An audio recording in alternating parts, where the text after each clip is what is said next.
I always felt like I have resisted, the culture in which we are growing here.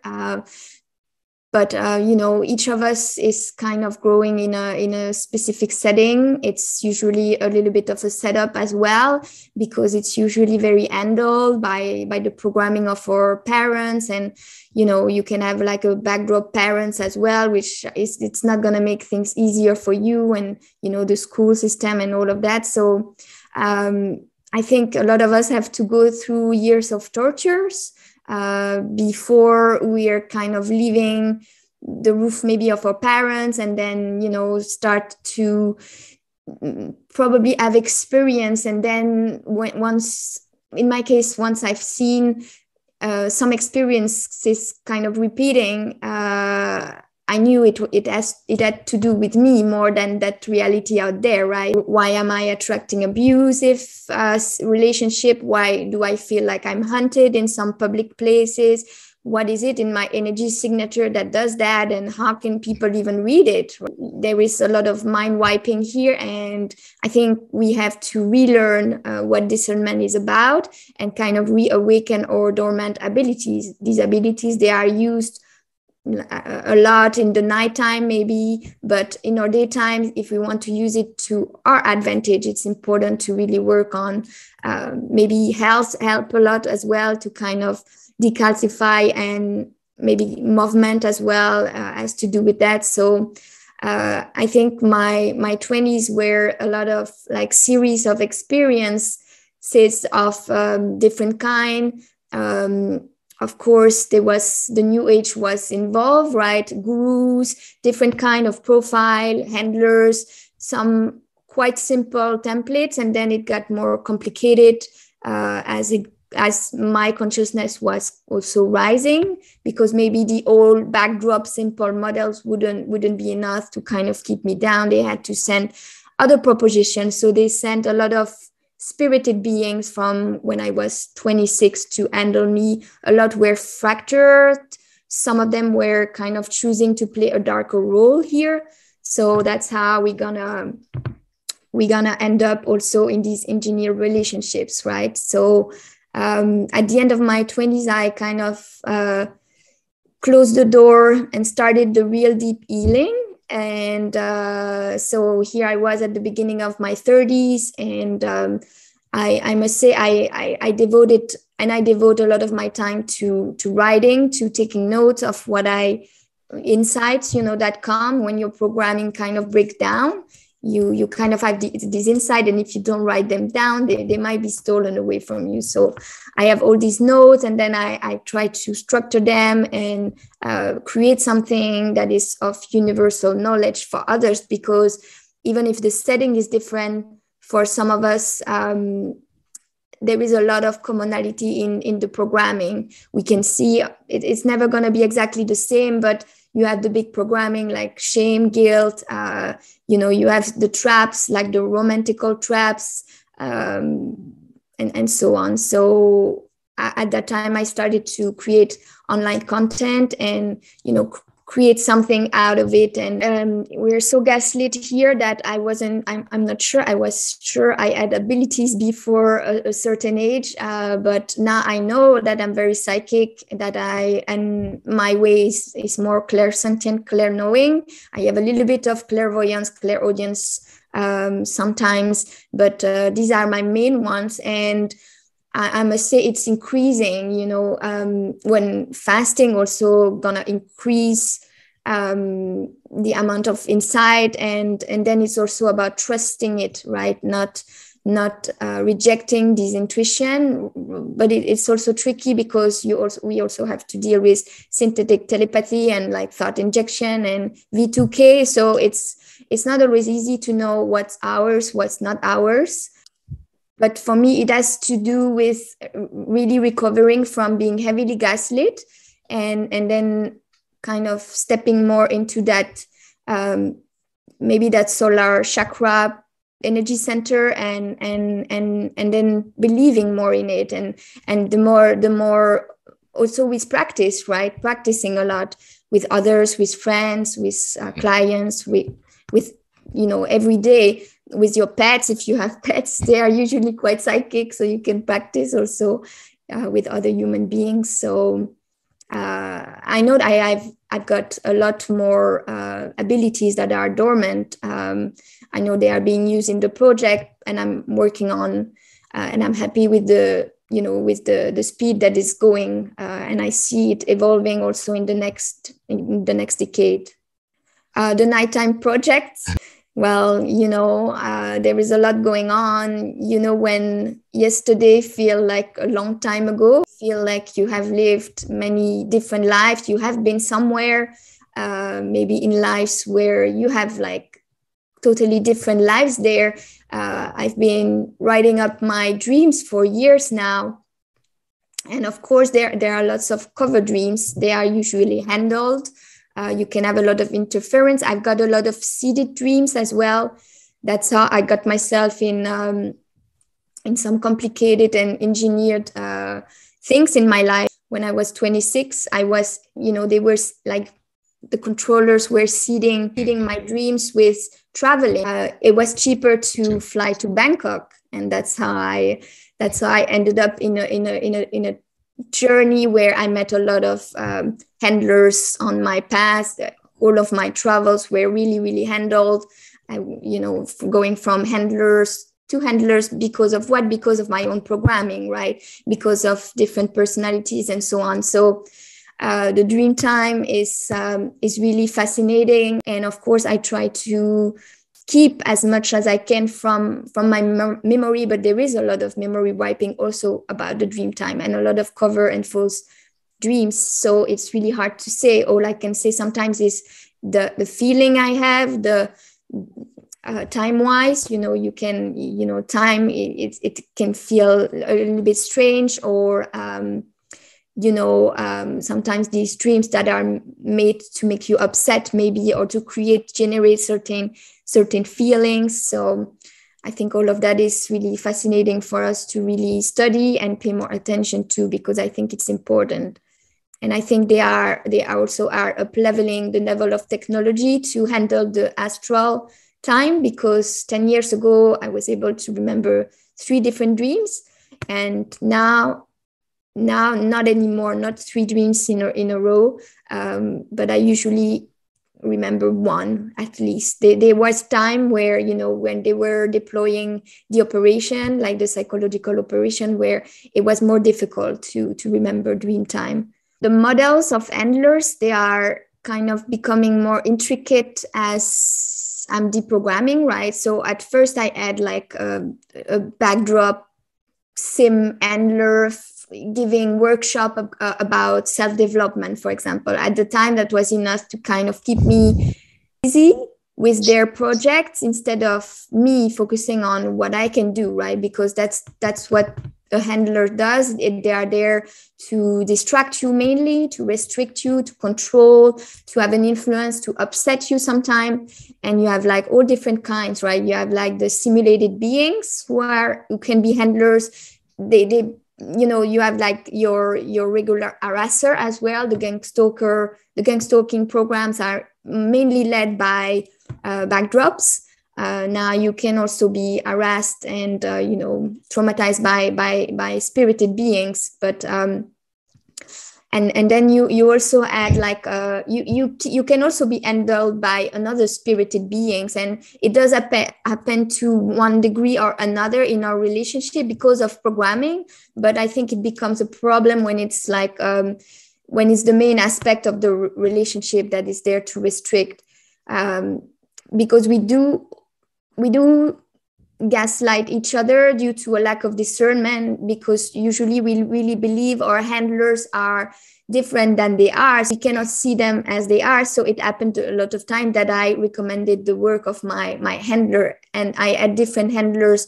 I also had partners who were handlers, and I had public figures who also were used as handlers, and sometimes they were also used to send someone in my geographical reality, with the networks, and someone who could really access my software and influence. That's when I really had the impression to be reprogrammed, especially during the nighttime. waking up really zombified and having really to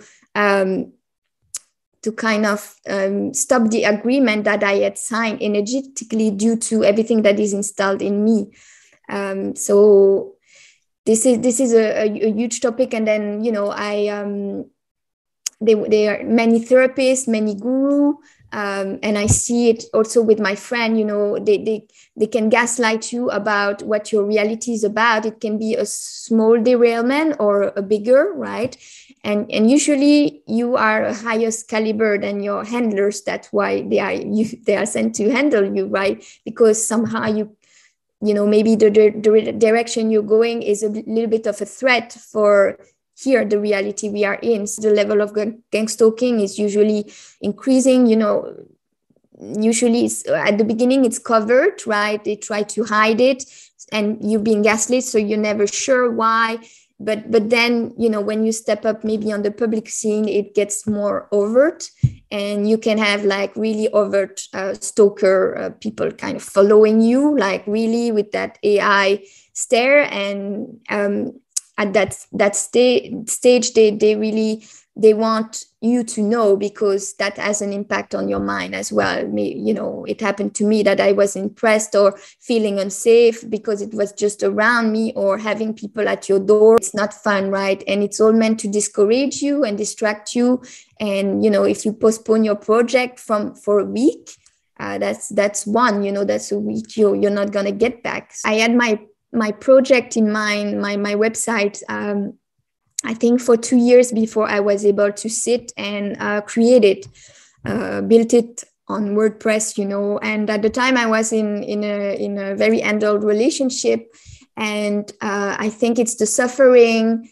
I had enough of that level of the game, right? It's not fun to suffer so much and to be psychically tortured. And so I did close the door, and from there, I really started to hold on to my project, because I think all the reels have something to express in many different ways. You know, it's creative because it's connected to like infinite creation. It's connected to source. So we are very surprising in what we can manifest and how we're going to manifest this. And it's never going to be the same. There is a signature to us, and that signature is kind of evolving as well. So for me, it was knowing I wanted to build something useful. That's something that really helps me in my reality, is to, and I go back to my own work, you know, because, you know, we are memory wiped. So I forget also some of the things that I have created. So it's also good to come back to it and come back to material that is helpful over and over again, because every time we get new layers, because we're deepening our own connection to ourselves, and, you know, we're not the same person anymore. So my project is really something that helps me to not be too distracted, though we are always there. I mean, there are hundreds of ways to be distracted here. So, and sometimes no distraction can be also unbearable. You know, yes, there are still many things that maybe I don't like yet in my reality, and that's what I need to be working on, right? To change inside. Food is such a distraction, and it occupies so much of your time. Then it's only when I start to really go towards a lighter that I had a little bit more hours maybe, and I had a bit more structure. Also, you know, if you integrate a bit of intermittent fasting and things like that, you structure your day a little bit differently, and usually you can be more productive. So it was like in 2018, and I mean my genetic, you know, we all have our genetic. It's good to know what are our weaknesses, what are our strengths. Here it functions a lot like this. Like sometimes we have to be scared for, you know, to maybe be brave enough to face food addiction, because in the end that's what it is. And I've noticed that food addiction doesn't really go away. It kind of transforms, but it's always kind of ready in the background to kind of surprise you a little more. So I kind of made a request internally, and there I bumped into the mucus-free teachings. And for me, they have been bringing a lot of relief. I've seen stuff exiting. I had to do a lot of ear candles when I was doing long fast, which maybe from 2020 it has become maybe a little bit harder to do these long fasts, because just the context is generally more triggering and more intense. But braving these fears around not using food as a distraction, as a numbing agent. And on the way, something that was really important for me, and it is for everyone, is to get the kidney to filter again, right? To get, because they're gonna extract a little bit of that acidity. So it's very helpful. And from that moment, I had a skin problem. It stopped. I had many things that kind of balance. Not saying that my health is perfect, because it's a balance, to find every day. Usually, if you're real here, you are targeted with EMF, and then it's how strong you're going to be, how are you going to protect your space, and all of that. But I always was interested in food. Since I'm 18, I changed my food habits, because I was intolerant of a lot of things like gluten and stuff like that. Because it's a long journey, it helps also to go, and we don't all have the same genetics. So it's going to be like, which step is necessary for me? What can I do? How can I up-level my game, right? If you do 1 or 2 more hours of intermittent fasting, it's already good, and then you get used to it. So there are lots of things. And then I got passionate. You have lots of methods that are not related to food, like you can detox with food baths, with ear candles. You can exercises. That's something I'm working on more now, because I know that I have chronic lymph congestion, and everybody's lymph's gonna be sluggish a little bit, so we all need to kind of move, and sometimes moving is hard because we feel the density of a body. So it's not something that is something we can build on, I think. I do work with people individually on all levels, like physical, spiritual, emotional, psychological. And for a year and a half now, I work also with the Energy Remaster app, which is a biofeedback app.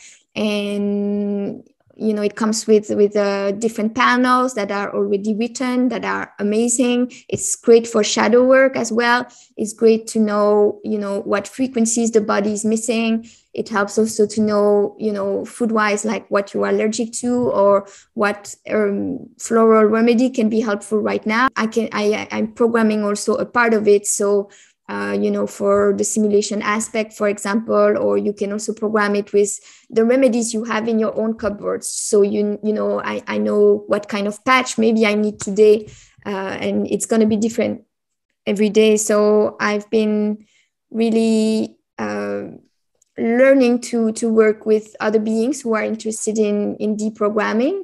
And I also propose a different remote service. And I do also propose some coaching on food. I have some courses also now that are in their evergreen version. So what I do in my courses is also a training in discernment, right? So I go through many different examples of signatures. So we usually is beings I have cross pathways, right? So I have an idea about, what is their frequency signature, what role did they play for me, and then, it's like what can others learn from that, because it's going to be a little bit different in their reality, but there's going to be a lot of commonality. And usually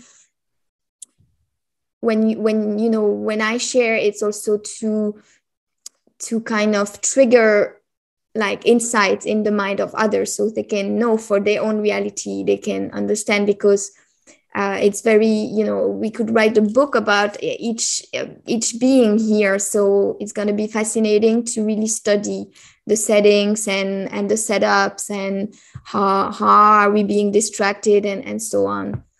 And to kind of come back about the tooth, I think for me, I got my they got my wisdom teeth out. And I think they put some also implants, because it took me 1 week to kind of heal.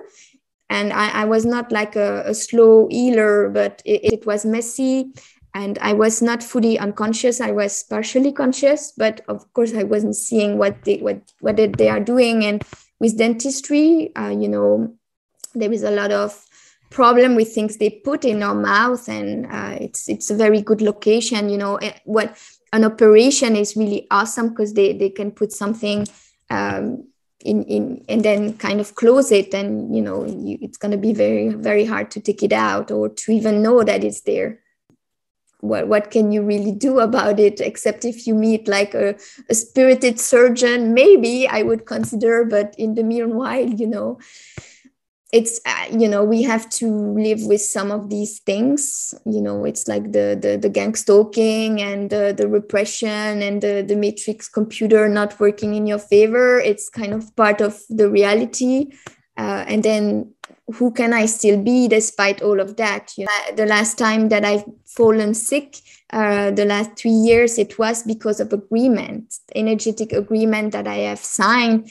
And it has become way more clear for me. I find it very useful to process the energy together, to be validated, and to learn, and also to uncord from different forces, energy, and groups. And we're not always aware we are associating with them. We're not always aware we are signing contracts. A lot of us, we feel there is so much more under the surface life, right? Under the surface level, under the cover life that I call it, is like the daytime reality. But underneath, you have like all these processes, how you feel, how you've been triggered, in what frequency, usually it's low frequency, all the shame, guilt, and all of that. It's a harvesting system. It's well made. So I've been also reflecting how I've been sick in the past, and it's very often related to some relationship, some energy exchange, for sure. These beings were only like a cover for some dark groups to kind of court and harvest and all of that. So I learned from understanding, what was going on. Where did I place the agreement, and how can I do better? And where did I submit my energy?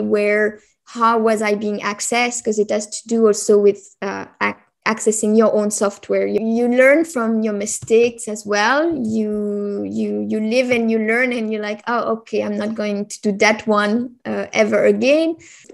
In these cases, I was, I had my little fever, and I kind of processed. And then, I kind of feedback with myself what was going on with these people and this group. And if you're real here, you have a lot of different fragments and personalities to kind of reintegrate together. And sometimes they are being accessed. That's where you're going to find yourself more people pleasing than you would like, right? And that's something to really observe, and then to integrate and to work on after, and to also identify when it's showing up, even when it's subtle. Because sometimes it's more subtle, programming, tracing it back where triggers lead you, right? It leads to different like areas in your mind. Different programming might be activated from a simple trigger, might trigger you in so different directions. So really staying present with all of that, and once you understand, I think, and once you're aware, it helps a lot to navigate all of that. Wounding is taking advantage of, and I don't think we're going to resolve all the wounding in this lifetime, because there is a lot. There is past life wounding. There is so much. We're going to be busy, and with the numbing, the triggers are just getting. I feel them more than my body used to be so numb that I wouldn't really feel. And then there are many different kind of triggers. Some will be more in your heart center. Some will be more shutting down your solar energy center, your throat. You have like so many different things. So really, I don't think the triggers are ever going to stop. Plus, the collective reality also can bring a lot of different triggers by triggering the simulated being to behave a certain way. Sometimes maybe it's the choice that I'm going to make right now, but maybe later I can still process it, or there are many different ways of distracting ourselves, like YouTube and social media is another one. There are so many different ways. Everyone has to find what's the next step for them, and so it's really like, that's how we are navigating our everyday. We're in different matrices, so we do all these things. It's very material sometimes. You climb up the stairs, you go down, you go to the basement, or you do these things to up level your reality as well. Maybe you want to filter your water or things like that, right? It takes like material action, and it's going to be different. It's going to look different for everyone, and there is always a way to really up level, rise in frequency, discover new things, create new association.